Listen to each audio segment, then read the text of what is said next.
We will end the night with one table represented by Nir Levy, and Renee is going to be leading that conversation when one table comes out. I know that one table has been around in Atlanta for a while, and I look forward to hearing from Nir. Renee, please take it away.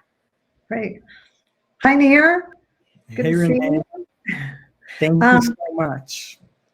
And last but not least, how would you describe for us, what's the ultimate goal of one table? Is it more, and forgive this crude expression, is it more butts and seats for Shabbat, or more the longer term, having more people connected to their Jewish identity? And how do you measure that?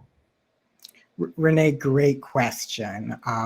We talk a lot about how One Table is a design thinking organization, so we're constantly rethinking our goals, but it's definitely this balance between depth and breadth. So the depth of having a deep experience with Judaism and being a gateway to those that are unengaged, and connecting them with other Jewish organizations as well as breadth of welcoming as many people as we can to gather around the Shabbat dinner table, even not just Jewish people, but how can we be a light onto others as well?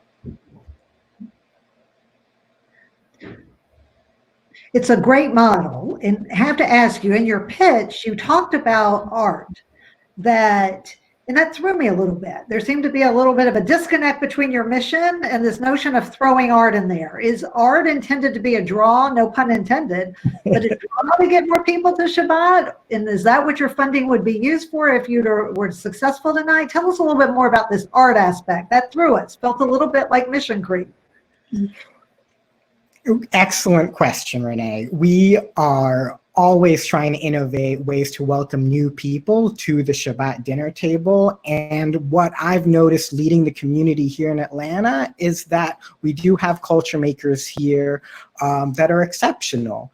And as we look to welcome people that aren't already engaged in the Jewish tradition of Shabbat, what are they excited to share? They're excited to share themselves, and we can all express ourselves through art.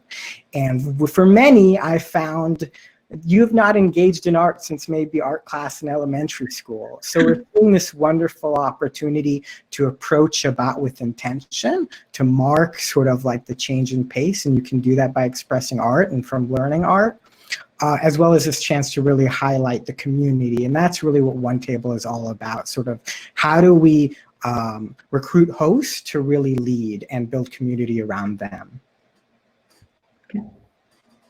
So Nir, can you talk a little bit about what's the vision of how success look like? Like, do you imagine you would do, 2,000 Shabbats a year, and what's your plan to scale to that vision?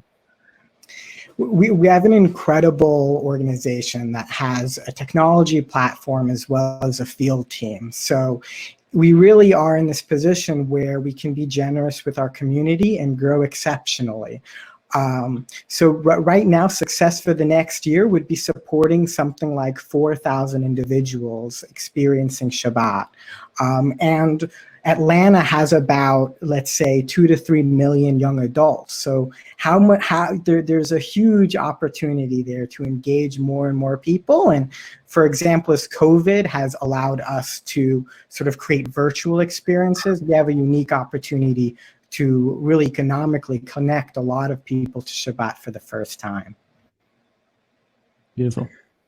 I think Shabbat can be a really appealing concept for Jews who are not as well connected, and even for for secular Jews or even for non-Jews, that idea of mindfulness and rest and division from the week. But there's also a lot of ritual. There's also a lot of custom. So how do you account for different denominational and the ways that people are actually experiencing and observing Shabbat? Thanks for the question, Neil, because it really is a chance for me to highlight what One Table does so well, in that we give the individuals the explicit permission to do Shabbat however that feels authentic to them.